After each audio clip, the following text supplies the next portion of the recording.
Assalamualaikum warahmatullahi wabarakatuh. Perkenalkan, nama saya Dini, calon guru penggerak Angkatan 8 dari Kabupaten Sumedang. Kali ini, saya akan memaparkan eksplorasi konsep refleksi diri tentang pemikiran Ki Hajar Dewantara. Filosofi pendidikan menurut Ki Hajar Dewantara.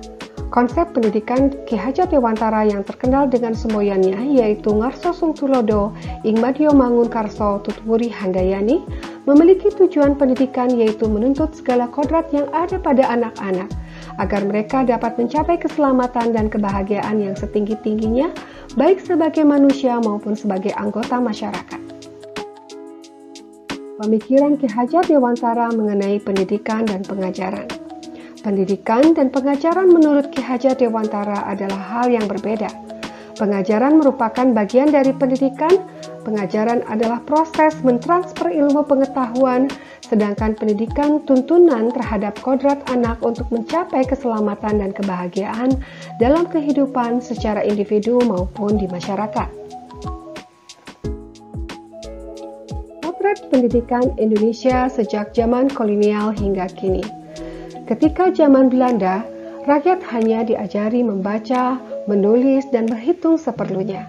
Ini hanya untuk rakyat kalangan tertentu. Terlihat jelas bahwa pendidikan sangat dibatasi pada zaman itu. Tujuan pendidikan di zaman kolonial dilakukan hanya untuk menyiapkan calon-calon pegawai dan orang-orang yang dapat membantu dalam usaha mereka. Seiring waktu, terdapat perubahan-perubahan untuk kemajuan pendidikan di Indonesia. Hingga terciptalah pendidikan sekarang ini. Namun, pendidikan sekarang masih diwarnai dengan masa lalu, di mana ada persamaannya yaitu pendidikan sebagian masih berpusat kepada guru.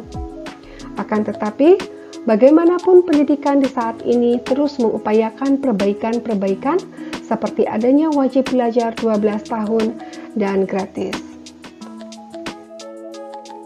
Dasar-dasar pendidikan yang menuntun.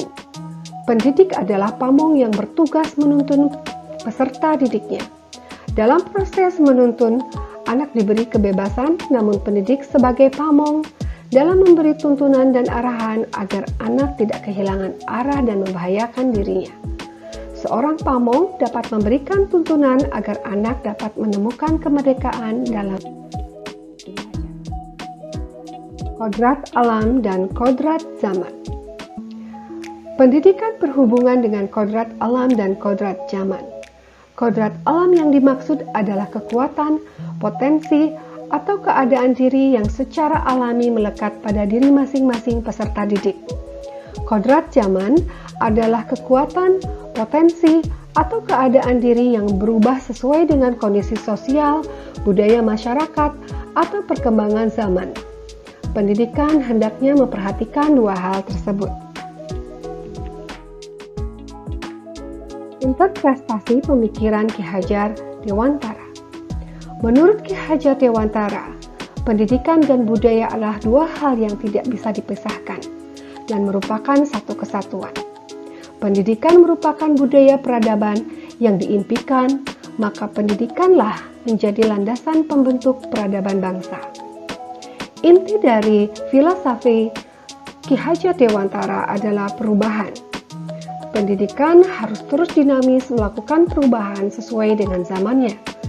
Perubahan harus mencakup 3 asas, atau yang kita sebut dengan asas trikon, yaitu kontinuitas, konvergensi, dan konsentris.